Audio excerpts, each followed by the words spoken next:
خواب و خیالیم، به همین نماز بیروح و روزه بیجان خود مغروریم که ما مسلمانیم. چه کار کردیم؟ نشانه ایمان و اسلام موضوع تنها نماز و روزه نیست، مگر این همه ظلم و جنایت و فساد و بدبختی و بیبندوباری و این همه توهین و تحقیر و گستاخی و بیادبی در برابر قرآن و سنت و دستور و فرمان خدا که می شود. تو چه کار کردیم؟ ما مسلمان چه کار کردیم؟ دفاع از دین اسلام و قرآن بکنیم، دفاع از مسلمان مظلوم و بیچاره بکنیم.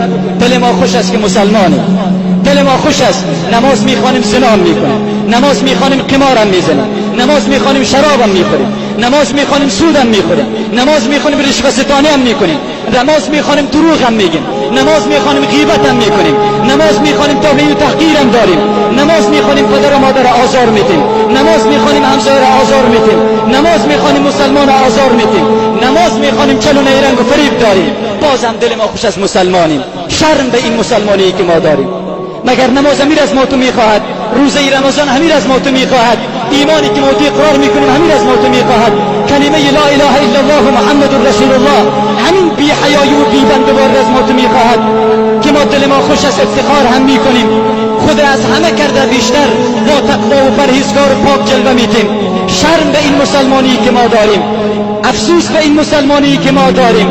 بیاییم کمی بیدار شویم، کمی به خود بیاییم. فردا رفتیم زیر خاک چی جواب داریم؟ فردا به حضور خدا ایستادیم چی جواب داریم؟ فردا در دادگاه عدل الهی قرار گرفتیم چی جواب داریم؟ فردا به حضور محمد مصطفی صلی الله علیه و سلم چی جواب داریم؟ فردا به حضور صحابه چی جواب داریم؟